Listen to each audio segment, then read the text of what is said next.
That's right. You're listening to another episode of the Co-Main Event Mixed Martial Arts Podcast. I'm Chad Dundas. That's Ben Folks. We're both longtime MMA journalists. And for nearly the last 13 years, we've been meeting here every week to break down all the action in the wild, weird, and occasionally wonderful world of mixed martial arts. Ben, we roll out of the weekend where you had Jared Cannonier refuse to go quietly against Gregory Rodriguez. A comeback victory after a bit of a rough first round for a fourth round TKO in the middleweight division, at least keeping himself relevant at 185 pounds, not necessarily going along with what we can only assume is the UFC's plans to make him a stepping stone for the 33-year-old Rodriguez. So we'll talk a little bit about that. I think you've got the UFC headed up to the friendly confines of Climate Pledge Arena, also known as the home of our beloved Seattle Kraken, up there in Seattle, Washington, for a fight night this Saturday. Henry Cejudo and Song Yadong, the main event there. Brendan Allen and Anthony Hernandez in the middleweight co-main. That one is actually kind of interesting. So I think we will put that on the docket as well. Ben, before I ask you what I have to ask you, what are you doing? How you doing? What's going on over there this week? I'll tell you what I'm doing is I'm pouring one out for Dylan Budka, the mindless Hulk. Oh, Things did not go great for your boy. Now, listeners of Friday's CME Power Hour over on the CME Patreon, which I highly recommend to anybody who likes fun stuff and an awesome community of like-minded people who are not assholes and want to talk about MMA and everything else over there on the CME Discord. They heard us when we were kind of previewing that fight card, talking about just a kind of an all-timer of a nickname from Dylan Budka, the mindless Hulk. And damn if he didn't kind of run mindlessly right into the fist of Edmund Shabazian. The mindless Hulk is not a nickname you give yourself. It's a nickname you earn through actions, through your deeds, sir. I mean, I kept going back and forth afterwards when we were talking about that nickname. I was like, which would be better? If you did give it to yourself, if you were sitting around you being like, I'm like the Hulk. No, bro, that's too generic. I'm like the mindless Hulk. I'm fucking crazy. Like the one of the defining features of the Hulk is that he kind of loses the ability to reason. Yeah. You know, he is not any longer restricted by any sort of interiority when he becomes the Hulk. He becomes sort of just like pure id, that's kind of mindless in itself, but you need to call yourself the mindless Hulk. Would that be better, or would it be better if some coach, some teammate watching him spar, watching him fight was like, man, you're just like a mindless Hulk out there, and he was like, thank you. And they were like, no, man, that's not what I was trying to say. Like, it wasn't a compliment. And he's just like, that's me. I'm the mindless Hulk. Let's go with that. And they were like, fine, sure, whatever. I see. Anyway, I would like to think that they gave him the nickname the mindless Hulk, and he was like, don't call me that. Okay. And then they were like, sorry, it's stuck. That's what we're telling the promoter for your first ever amateur fight that your nickname is. And from then on out, you got to be the mindless Hulk. What are the odds maybe that this is like the age-old MMA story, like when they put the video package about Chuck Liddell up on the big screen before his fight with Randy Couture, where they put a bunch of adjectives up there to describe Chuck Liddell.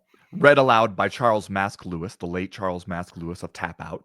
One of the words that they used to describe Chuck Liddell at the time was, quote unquote, intolerant, which made me think someone had gone to the thesaurus. Yeah, for sure. Whoever was in charge of scripting that UFC promo had gone to the thesaurus and had picked out the word intolerant without totally knowing what it means. Now, today, in 2025 MMA, they could use the word intolerant correctly to describe a star fighter, and everyone would probably think that was awesome. At the time, I assumed that it was a mistake. What are the odds that someone was like, we need to find a name for Dylan that's like relentless, or like he never gives up, he'll never stop. And they were like, oh, I don't know. I looked on Microsoft Word, and it says mindless in the thesaurus. Maybe we call him the Mindless Hulk. These are all possibilities, all frankly terrifyingly plausible possibilities.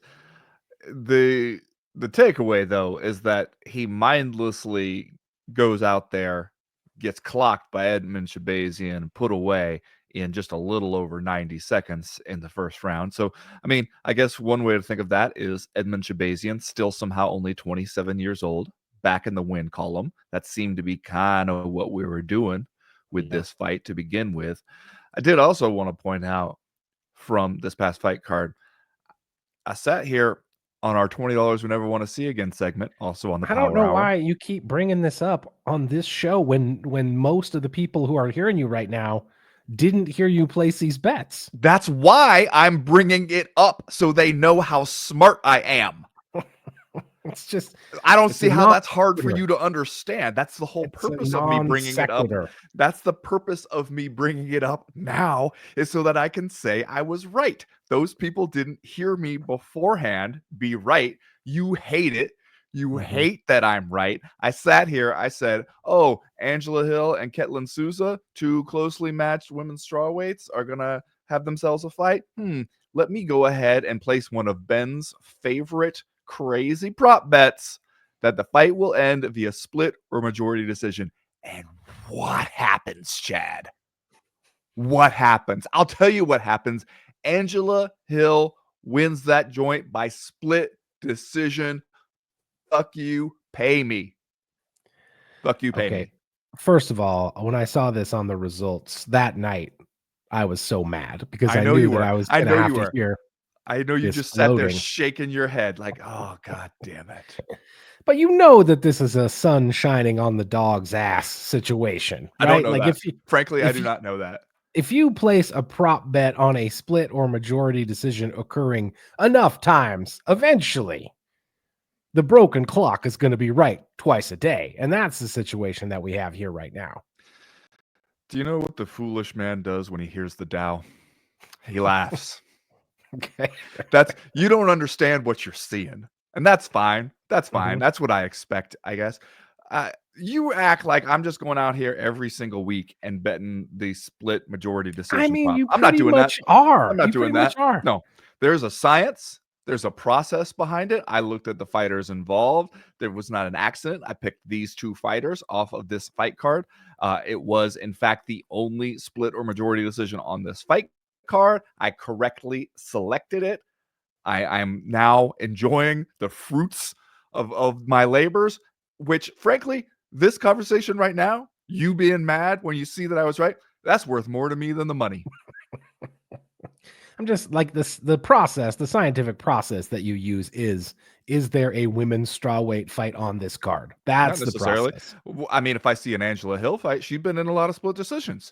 Judges want to rob Angela Hill. That's one of my theories that helps me in this process. Judges, they look at an Angela Hill like, how can I maybe screw Angela Hill on this one? Wow. And sometimes they just can't get all the way there. Split or majority decision. There you go. Fuck you, pay me.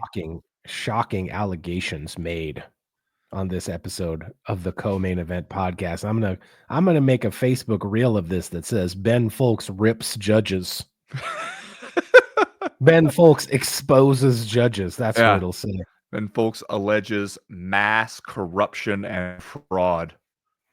Okay, well, moving on from that topic. I don't relish this. I don't even like that we have to bring this up. I don't even like that we have to talk about it. And one of the reasons that I don't like it is that it seems so predictable at this point.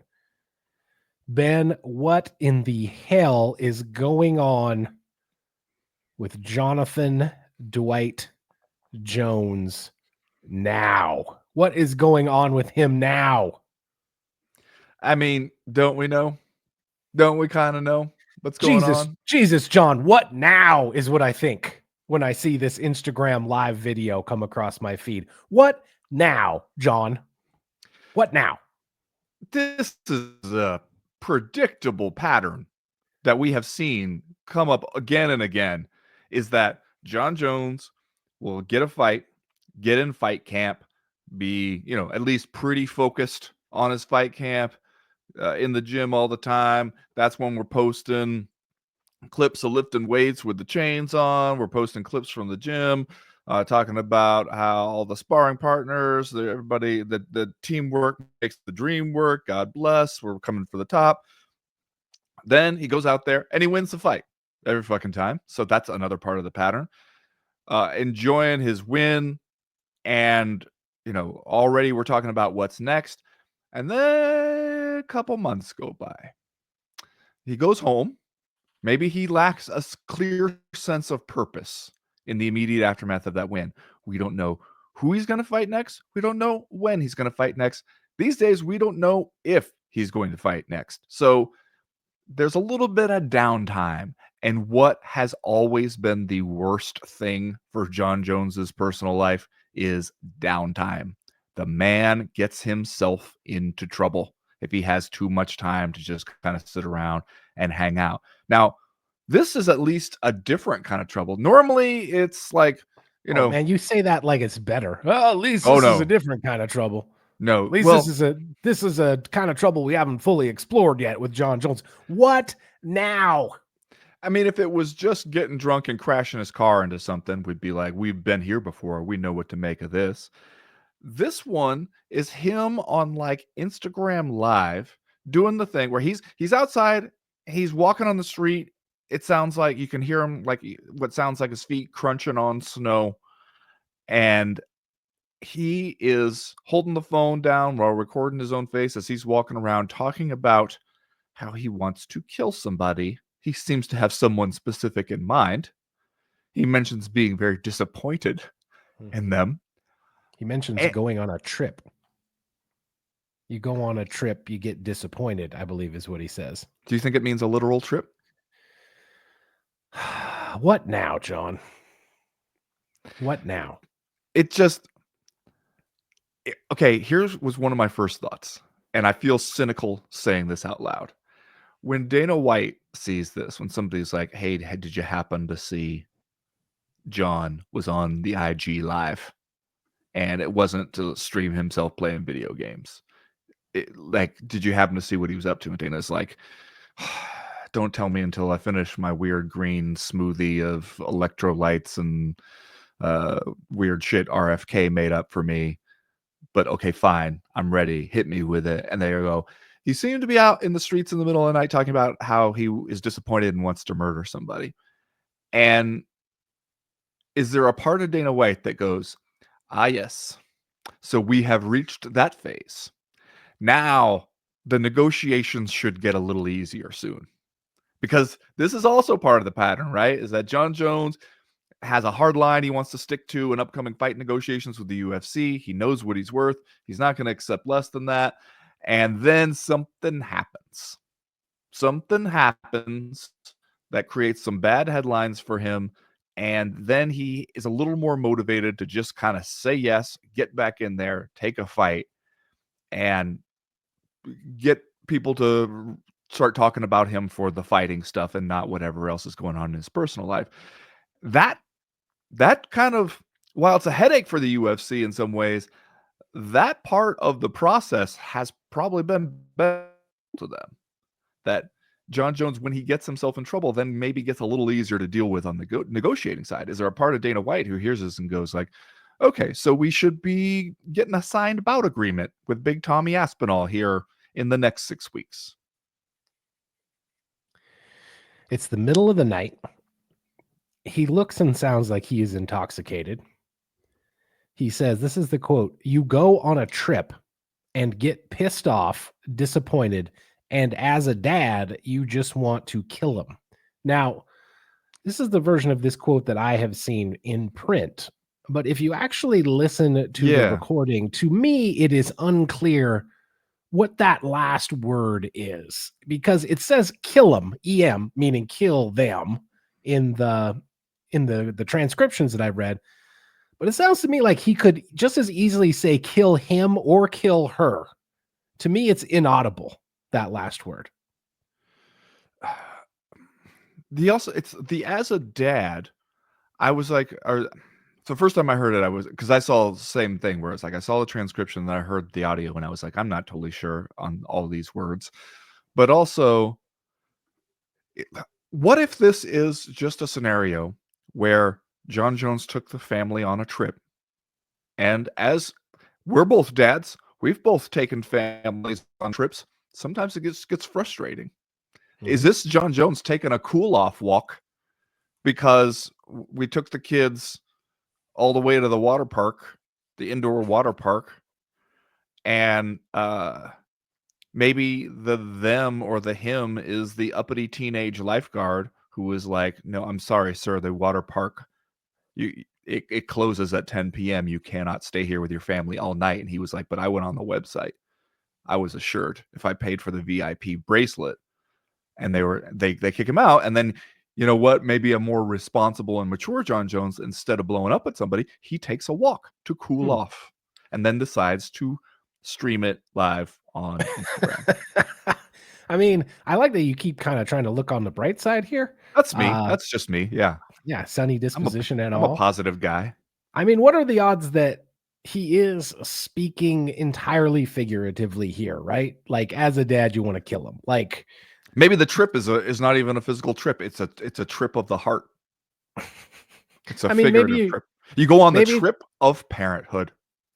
Maybe it is one of those trips to the water park where it takes longer to get them ready than they want to stay there. Yeah, right. We've all been on that trip. And then, you know, in your mind, you're like, oh, I want to kill him, but you don't mean it. Like, you're just being figurative. You're like, I'm upset is what that means.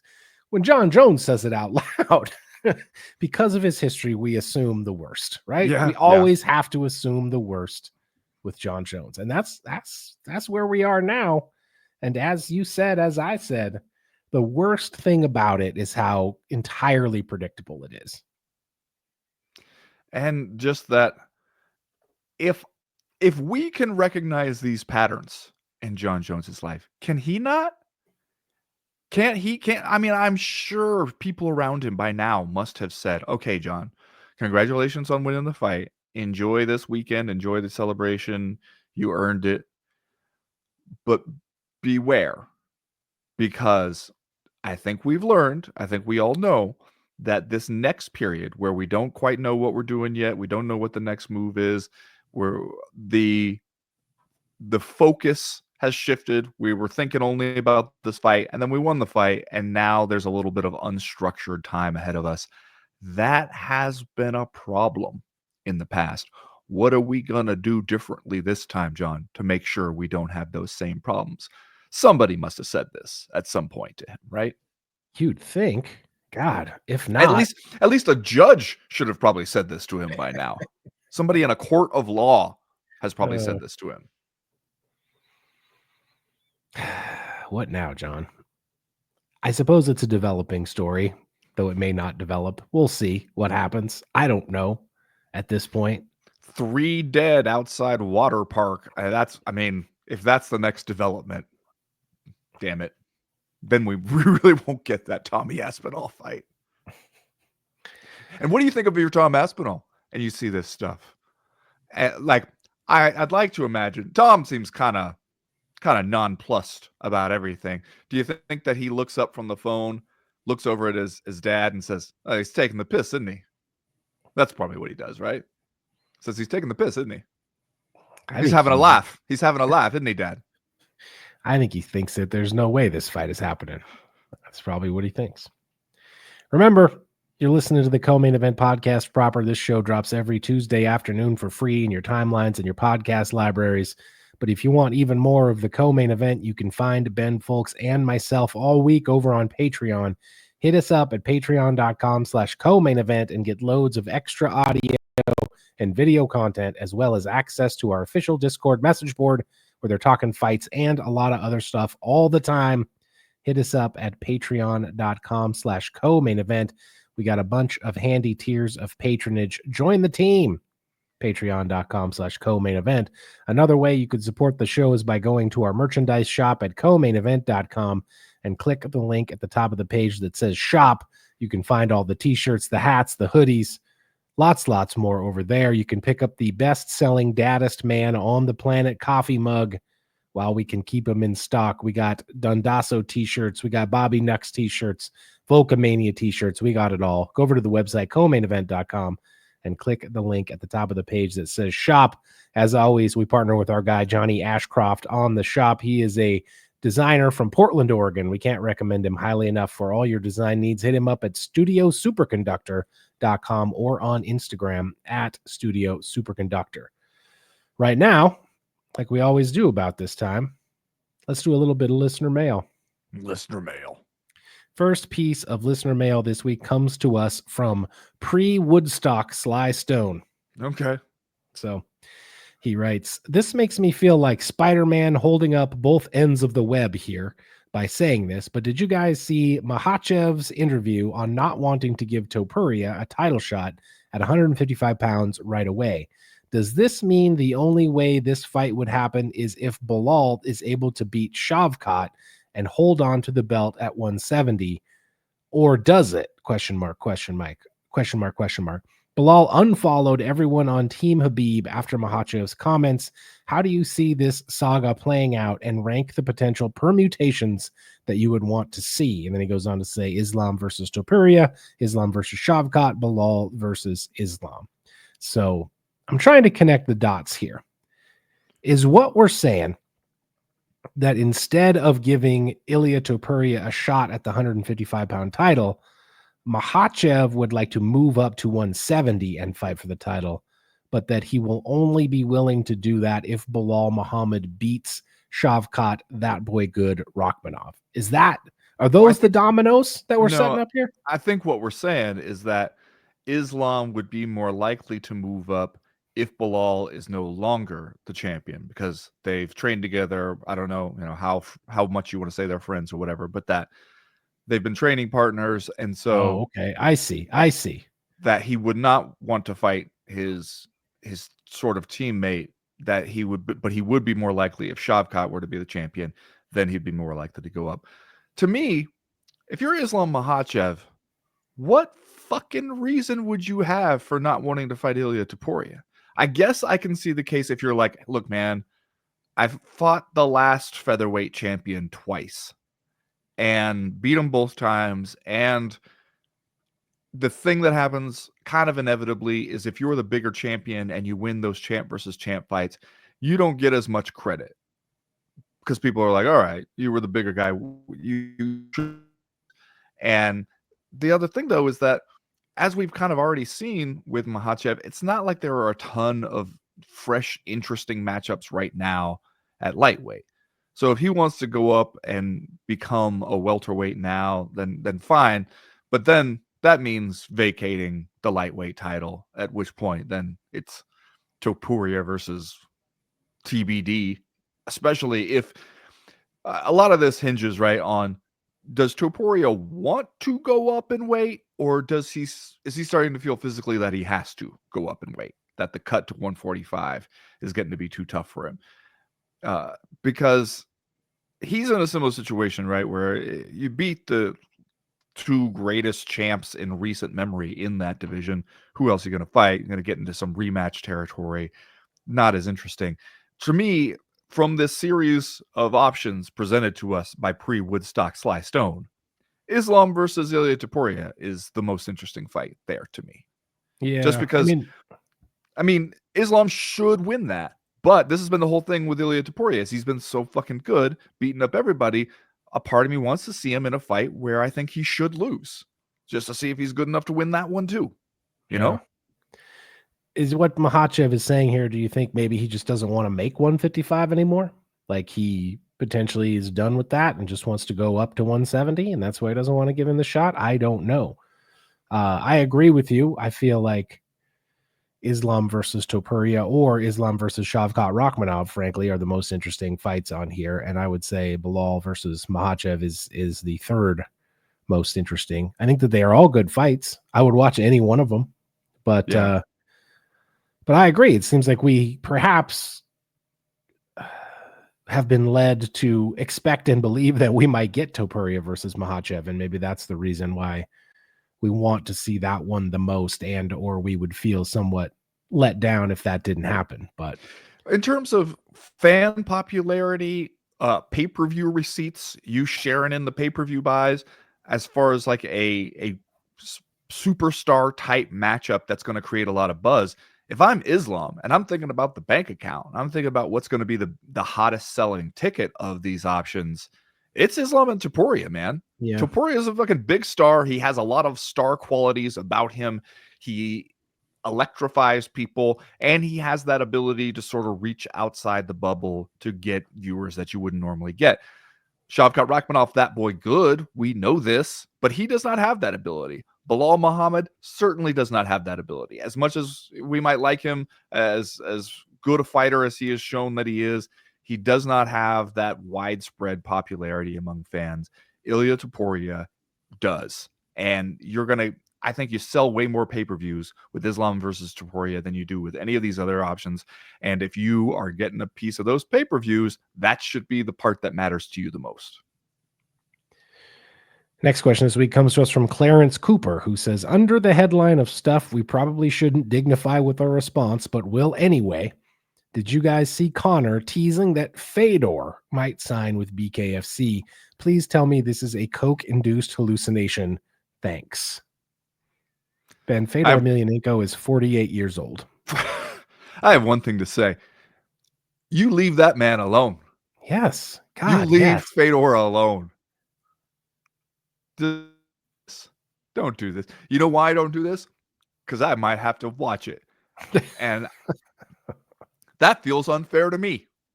And to Fedor. Like, don't do this. Please. Please don't do this. Fedor's been out a little bit more than 2 years. The last time we saw him, he got TKO'd by Ryan Bader in Bellator 290. Yeah, I can't. You know how we're always talking about how this is what BKFC does, right? This is what BKFC does well, is that they allocate their money to signing former MMA stars who maybe are on the downside, maybe that they have become free agents from the UFC or wherever else. But they know, BKFC knows which ones we want to watch. And so they will go out and sign a Robbie Lawler or someone like that, for example, because they know, despite the fact that it makes us feel dirty that this has happened, that at the end of the day, we will succumb to our worst impulses and we will watch the fight. I can't decide if Fedor Emelianenko is the best signing under that philosophy or if it's just the worst signing, right? Just because, come on, man. No matter what happens, we're going to feel sad. Like, what if Fedor goes out there, scores a huge knockout in BKFC and wins? Wouldn't you still feel a little sad that this is what he's doing? This is what 48-year-old potential greatest MMA fighter of all time, Fedor Emelianenko, is doing with himself. Here's my question. If you were to get Fedor, and again, as Clarence Cooper here references, this could absolutely just be Conor McGregor talking out his ass. Yeah, I mean, almost certainly it is. He might have been up there saying this stuff, and when he says, hey, we're looking to sign Fedor Emelianenko, David Feldman might be over there going like, he said, what now?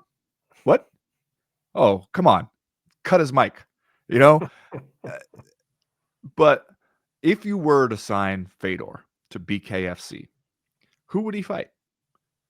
Because your options, it seems, are if you sign Fedor and kind of, his team of, as Dana White would put it, shady Russians is like, yes, we'll sign as long as you give us somebody who is garbage, like somebody who is, as we are sitting here during these negotiations, is working the door. I know right now does not have any idea that he even has a BKFC contract. Like, that's who we want to fight, and then we'll do it. Or, and I hesitate to even speak this aloud. I don't think you should. Does he go? We all know what you're gonna say, and I don't think you should say it. Does he go and fight Ben Rothwell for the BKFC heavyweight title? Because if I'm Ben Rothwell, I know Big Ben pretty well. I'm sure if you called him up right now and you're like, you want to fight, you want to defend your title against Fedor, he would be like, fuck yes, I do. And he would probably knock out Fedor, and he would he's a mid 2000s MMA fanboy at heart. He would love to have Fedor Emelianenko on his record. I think he definitely beats this version of Fedor. He especially has he's really found a niche with bare knuckle boxing. He's gotten good at it. He understands it in a way that a lot of these other people don't seem to understand it. And he, is not quite 48 years old coming out of a semi-retirement to do this fight. So I think he wins that one. And damn it, if it was Fedor versus Ben Rothwell for the BKFC heavyweight title, that point they would have forced my hand. They would have forced me to watch it. I would resent them for doing that the same way I resent them for making a second Gladiator movie, because I had to go see it. I did not have a choice. I felt like my free will had been stripped away the moment that they released that onto the open market. That's how I will feel if they book Ben Rothwell versus Fedor for the BKFC. I will watch it. I will be mad about it, but I will cancel plans to watch it. If they booked Ben Rothwell versus Fedor Emelianenko in bare knuckle fighting, I would jump out of a plane with a parachute and a huge fan strapped to my back. To stop it? To stop the fight. I would land in the middle of the ring during introductions. I would call in a bomb threat. I will do anything. I will do anything to stop Ben Rothwell versus Fedor Emelianenko, because that man is terrifying in the BKFC ring. Yeah, they let him roll in there, 280 pounds, no gloves, swinging those things. That's hair growing out of the top of his shoulders, looking we can't let that happen. Like a barbarian released from a cage to wreak havoc upon the village. Okay, what about this? What about this though? What if we go sort of old timers day? Fedor versus Crow Cop bare knuckle boxing. Oh God. I hate that we're having this conversation. Yeah, we're moving on. We're done. We're not talking about this anymore. Next question this week comes to us from D's Double D's. So you see what he did there. Yeah, I appreciate it. Francis says he wants a boxing match next. The way things are going, what are the odds PFL is even around by the time he's ready to return to MMA? And then what? Yeah, that's a fair question. He said specifically that he was focused on having a boxing match next, named a couple of possible opponents. The most interesting of which to me is Deontay Wilder. Mm-hmm. That one, just because it seems like, all right, two heavy hitters. It also seems like Deontay Wilder, not so long on technique that he absolutely demolishes Francis on paper, that we could at least talk ourselves into thinking like, all right, hey, we might be looking at one of those heavyweight fights where we're both going to swing hard and it's whoever lands first, which that's going to be a little bit of the barrier, right, to selling a Francis Ngannou boxing match now. Because the first time it was like, we don't even know what the fuck it'll look like.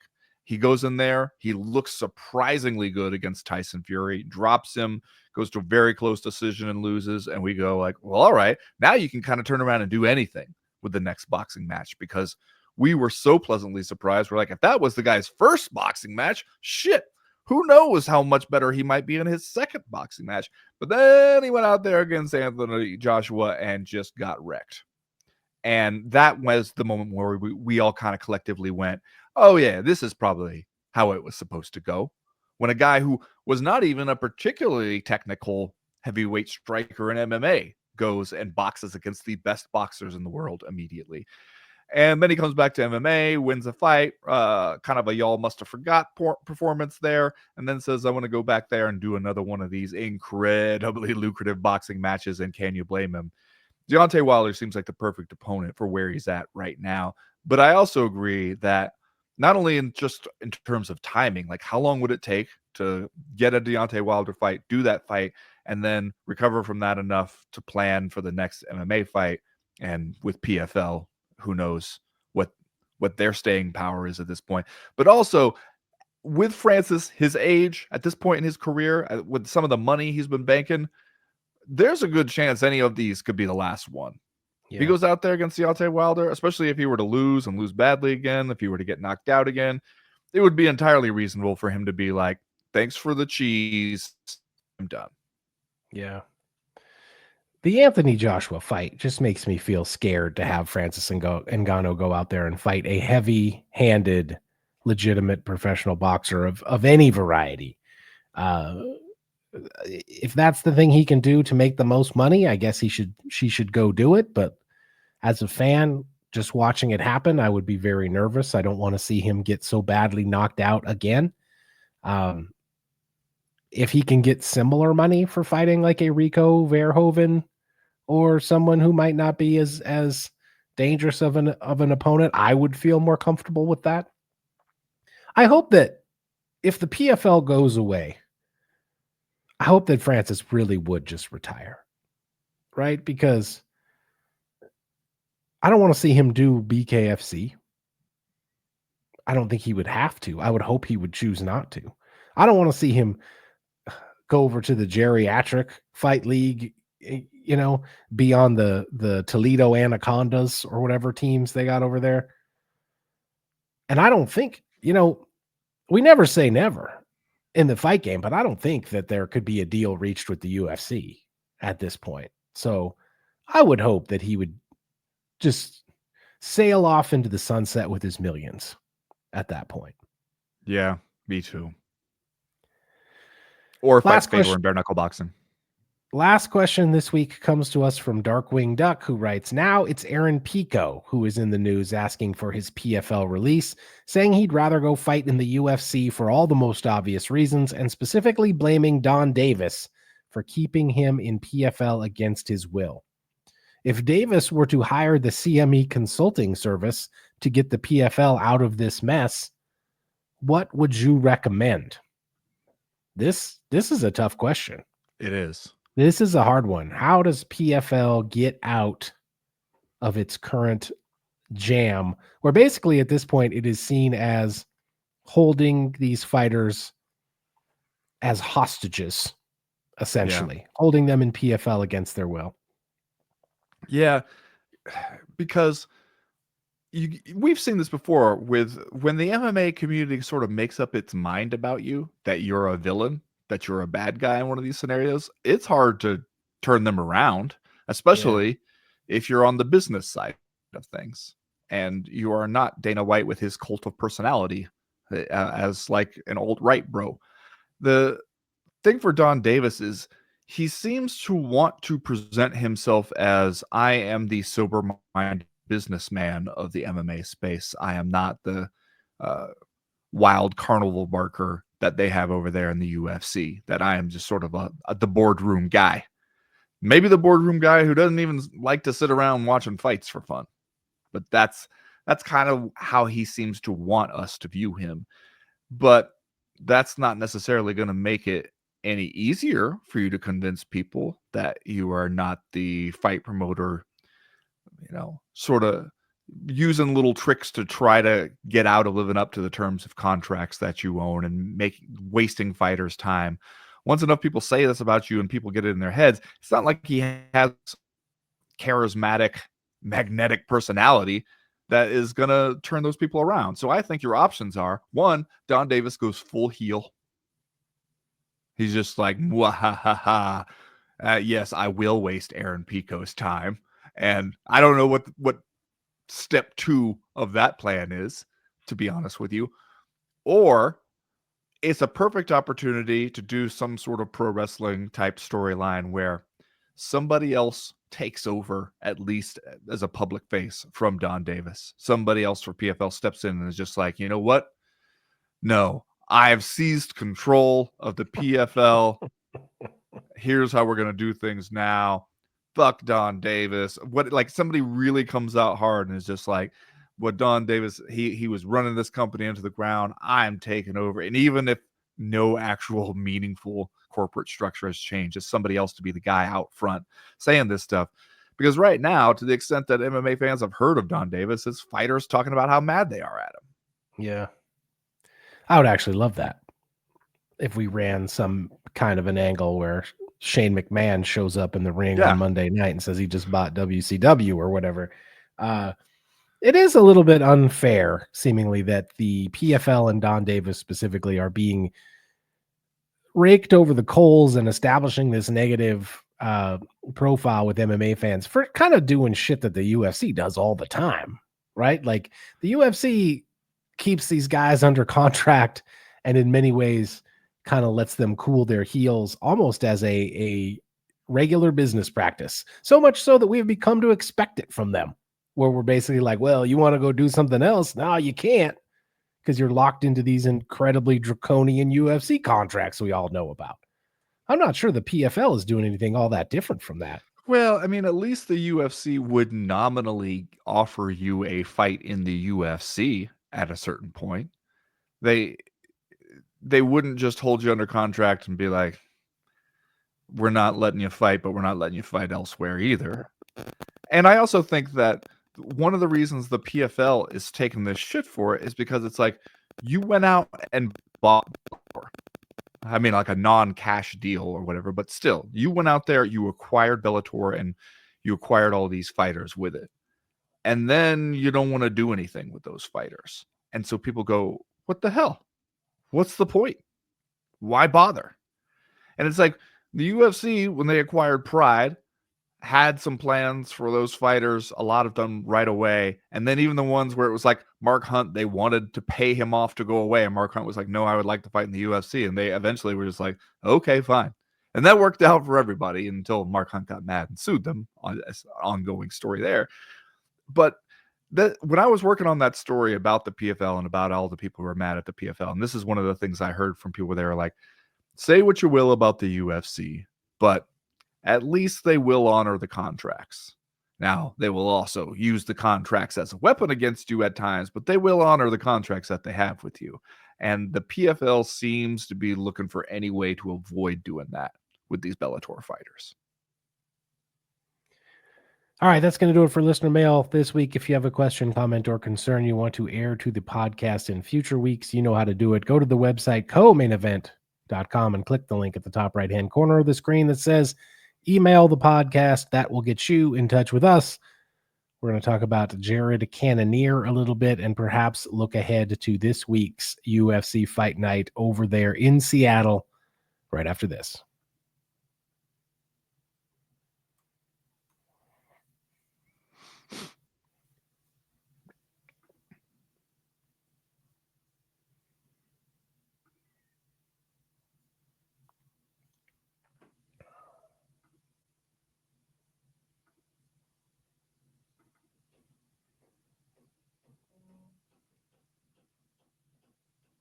Well, Ben, the 40-year-old Jared Cannonier, who came into this fight on a 2-fight losing streak and close to a 2-1 underdog against Gregory Rodriguez, ended up saying not so fast on our plans to maybe shuffle him to the side in the middleweight division, storming back for a 4th-round TKO victory in the main event of this UFC Fight Night at the Apex last weekend. Had to battle through a little adversity there in the first round. Rodriguez ended up dropping him.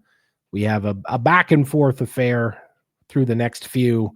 Cannonier ends up dropping Rodriguez pretty late in round 3 and then comes out and gets the stoppage early on, 21 seconds into the 4th round. Goes on to say that he rejects the notion that he is a gatekeeper at 185, that he wants to keep fighting top guys, ranked guys. He feels very much like he might still be in the conversation. I mean, even if that doesn't seem feasible in the long run, you still got to give the guy his credit, right? Yeah, we get it. We get it, Jared. You still feel like you're at the top of your game. You're still out here knocking out these hitters and Gregory Rodriguez. bravo, man. I don't know that the UFC can do anything else but continue to give this guy fights against at least people that we recognize and know are good. Yeah. Okay, two things. One, Jared Cannonier next month, I believe, turns 41. And, you go out there, you pull off a win like this. Jared Cannonier at this point, Chad, I think that you will agree with me in saying he has entered gentlemen of a certain age territory. Oh, yeah. No, he will turn 41 on March 16th. So, yeah, he's been a gentleman of a certain age. He won't just turn that next month. He's been one. So you get some of the fellows in our demographic, our age bracket, who will cheer for you and want to see you do well just for, the reasons that we want to see one of our own proven that while Father Time may be he can be pushed back every now and then. That makes gives us all a vicarious thrill to see that. So you can work with that. The other thing is that Jared Cannonier, at this point where he is in his career, he does serve a useful function for the UFC. The UFC needs guys like Jared Cannonier. It needs guys who can be a fight night main event. Not necessarily one of the greatest fight night main events. Not the one where people are driving 200 miles from all directions to come get tickets and see us one, but still a solid guy, a guy we've heard of, a guy who can turn in some exciting performances, and yet you don't feel like you're losing out a ton of pay-per-view buys or huge sold-out arena ticket sales and putting him on one of these Apex fight nights. Like, the UFC does so many of these type of events, it needs guys that can fill that role. And Jared Cannonier proved with this one that he's still that. Yeah, more power to him, frankly. You're right that even if maybe we didn't expect him to win this, it is a feel-good moment for the rest of us who are getting up there in years, having a little bit more trouble getting the Ferrari out of the garage when it's time to go out and do the athletic stuff. Jared, you and I both had him. We both picked him and laid down $5 bets on him, didn't we? Yeah, that's true. And I guess I'm not totally surprised to see him win this fight, but at the same time, it was a little bit of a position bet in some ways, right? Just because, Jared Cannonier is still dangerous. He can still finish fights. And it was a big step up in competition for Gregory Rodriguez, who I believe was not ranked, right? Coming into this fight. Right. So, I think we looked at it and we thought, why not take a chance on Jared Cannonier, who has a ton of big fight experience going up against this guy who was going to be in his first ever UFC main event. And then we end up making out like bandits, looking like geniuses on the back end. I couldn't help but notice that that Gregory Rodriguez got stopped in what he referred to as the bonus rounds. Yep. I had to think about, after seeing him in one of those interviews talk about how he had printed out pictures of Jared Cannonier and put them all over his house so that not only he saw it, but his family saw it all the time, and that his daughter had even come up with a song about Jared Cannonier, "You're Gonna Lose." You do all that. And then you go out there and you get stopped in the fight, and somebody better be going home ahead of Gregory Rodriguez and get those pictures off the wall. He's not going to want to see those when he walks in. You think it's like, don't you ever sing that fucking song again around him? I'll tell you that much right now. Like you're going to ruin the pizza party. Like when we accidentally wheel the champagne into the wrong locker room during the World Series, when it looks like one team is going to win and then the other team comes back to win. We got to get that champagne out of there before anybody gets back here. We got to get those pictures of Jared Cannonier taken down. Let's shift gears here for a minute. Let's look ahead to this fight night this weekend in Seattle, because you also have, as I said at the beginning of this show, a middleweight co-main event here between Brendan Allen and Anthony Rodriguez. Brendan Allen, this, first of all, is, I believe, a rematch, right? It is. It's a rematch from when they were in LFA back in January of 2018. They fought for the vacant LFA middleweight championship, and Anthony Hernandez ended up winning that one by unanimous decision.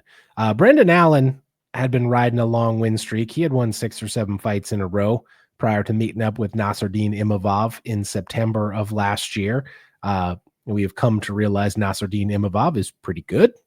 So I don't necessarily know that there's anything to be ashamed of about that. Then you got Anthony Hernandez himself riding a 6-fight win streak. He hasn't lost since he got TKO'd by Kevin Holland back in May of 2020. Comes in most recently off the 5th round TKO over Michel Pereira. So I don't know. You look at this one and maybe you think, ooh, we just got finished talking about Jared Cannonier. Does the winner of Brendan Allen and Anthony Hernandez, who are ranked 9th and 12th, respectively, in the middleweight division, it seems like a potential future opponent in a fight night main event for our guy, Jared Cannonier, excuse me. Yeah, I mean, both those guys looking good lately, and especially, Anthony Hernandez coming off TKO Michel Pereira and that submission of Roman Kopylov, where it's a couple performance bonuses, and that one, you know how it is. You go out there, you beat guys we've heard of, and you finish them. These weight classes where they're not exactly choked with talent, it doesn't take a whole lot, and you're a guy. I was a little bit surprised at the betting odds for this one. Have you looked at this?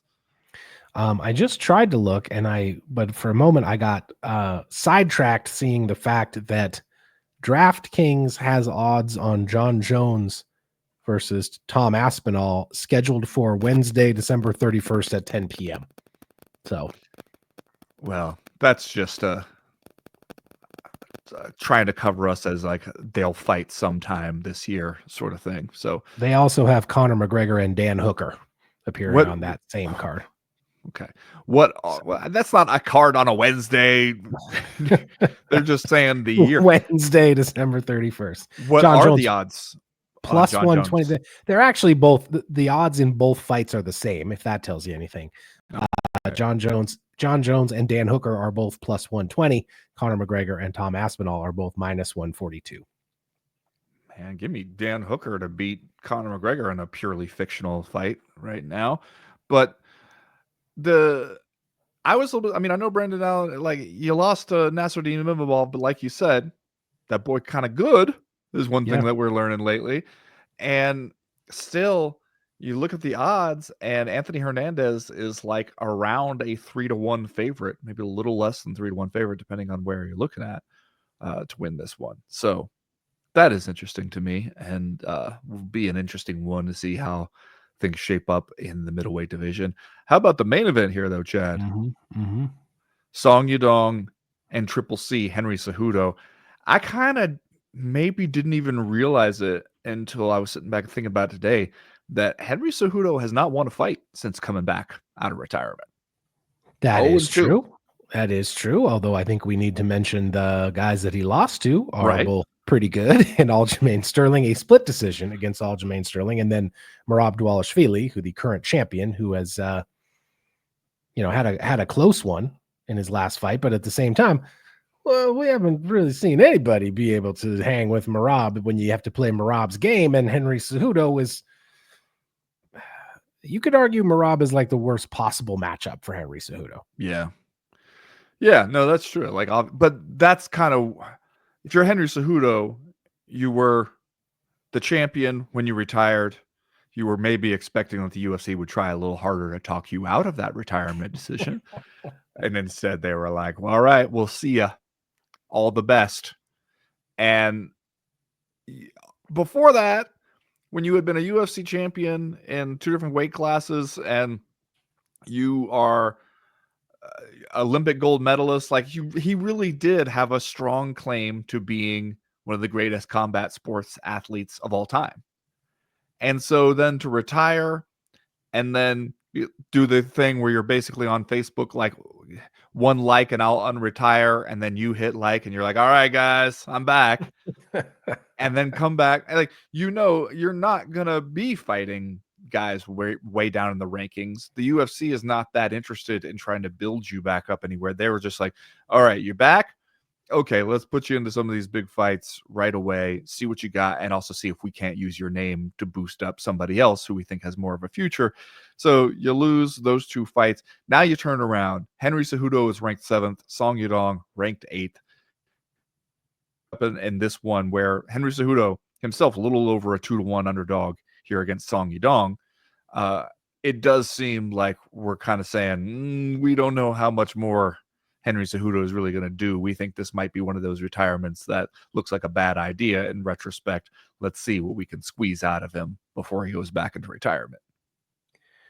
Yeah, I was a little bit surprised to see that odds makers don't really expect Henry Cejudo to really even be competitive in this, like almost 3-1 underdog. That's pretty long money there. Song Yadong, obviously he's been good, but he comes in off the loss to Peter Yan. He has also lost to Corey Sandhagen. He has lost to most of the top fighters that he has fought up to this point.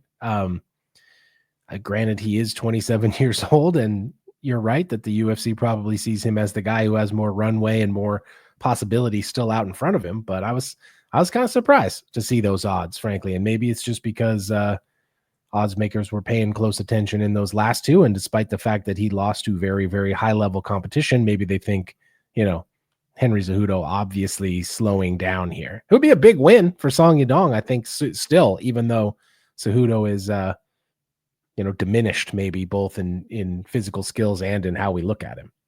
Yeah, no, I mean, I think that honestly, you look at it and it'd be kind of the biggest win of Song Yadong's career. He had wins over Chito Vera and Marlon Moraes, but I think if you beat a guy like Henry Cejudo even at this point, that is pretty huge for him. It also made me wonder, though, because it's one thing to look at Henry Cejudo in this comeback effort and be like, okay, he's 0-2 since coming out of retirement.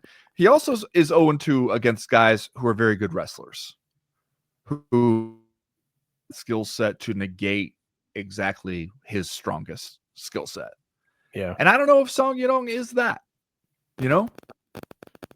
Yeah, no, I agree. I don't think has either of those skill sets. Well, certainly not on par of Sterling or Merab. I mentioned Merab being a nightmare stylistic matchup for Henry Cejudo, but honestly, Aljamain Sterling is too. So I think you got to take that into account. I don't know. It just sounds like we're trying to talk ourselves into more underdog bets here in the main event of this fight. I don't really have a concept of what will happen in this one. You know what? This one will be obvious in retrospect. Whatever happens, we'll be like, well, of course, Henry Cejudo's over the hill. We all knew that Henry Cejudo was over the hill, or we'll be like, Henry Cejudo, man, that boy good. Like we said, he's always been good, one of the best. So I mean, we just saw y'all must have forgot from a gentleman of a certain age. Maybe we see it again this weekend. And yeah, who knows? I did want to say though, here we are, UFC going to Seattle, and we didn't get any Michael Chiesa on the card. Well, he was rumored, right? He was rumored. Attached. This is like when they're going to make a movie and they say a star is attached. Michael Chiesa was attached to this thing for a hot minute, but I don't think they ever booked him a fight for it. I don't think we ever even we never even were able to do the thing where someone could report that a fight that I didn't know was even happening is off because one of the guys had to pull out. We didn't even get to go that far. How are you going to have a fight in the Pacific Northwest and not have Michael Chiesa on that joint? I don't understand it. You and I had just mentioned that we might go out to Seattle to watch this one. It's not a great card. No, it's not the kind of card that you might think about traveling that far for, unless you had an LLC that might pay for it for you. Any regrets? I feel just a tiny twinge of regret. I don't think I could have gone. Just this is like a disembodied feeling of regret from like outside the actual requirements of my life. Like, I don't think I could have gone, but I'm still sort of like, man, maybe it would have been fun. Well, here's the thing. For one, as you said, not exactly a spectacular card. If we would have gone, I would have felt like I was going as much to just go to Seattle as much as to see this card in person and to meet up with some of the CME patrons. We had a good time hanging out with them last time that we were in Seattle together. The other thing, though, is, Chad, as you know, at this point in February, I like to book myself a trip to get out of here. This is the part where the winter blues starts to get to you in a place like Montana. And so this weekend, I'll be going to San Diego. You'll remember when I was there this time last year, I was drinking those Pacificos. Yeah, we were talking about Yair Rodriguez fighting in Mexico City, and I was drinking those Pacificos. I will be drinking those Pacificos again. And I'm looking at just some weather forecasts. This weekend in Seattle, you're looking at, mid 40s to low 50s and 80% chance of rain, which, yeah, that tracks for Seattle. However, Chad, if you're looking for this weekend in San Diego, where I'm going to be drinking those Pacificos, you're looking at high 60s, low 70s, and sunshine. So I have no regrets about my travel decisions. It's possible you made the right choice. I don't know. We'll have to check in afterward. It'll be obvious in hindsight. Don't you worry. You're going to get some text messages once I get some of those Pacificos in me. Don't you worry. As soon as Henry Cejudo and Song Yadong ends in split or majority decision, I'm sure I will get some text messages. All right, that's going to do it this week for the Co-Main Event podcast. Thanks, everybody, for listening. We'll be over on the Patreon page at least a couple of days this week before Ben Folks departs for sunny San Diego. So we'd love to see you over there. Go over to patreon.com/co-main event. Check it out. You can sign yourself up for a free 7-day trial. Although now that I know you're going to be on the road, I would wait till next week so you can get the full 7 days of your trial. Yeah. But yeah, you can go over there, sign up and check it out. If you like it, you can make it official. In any case, thanks everybody for listening. We'll see you on the Patreon if you follow us there. If not, we'll meet you back here next Tuesday. As to right now, we are done. We are through. We are out. What else you can do? Going to the zoo? You going to the zoo while you're down there? Man, I ain't going to no zoo.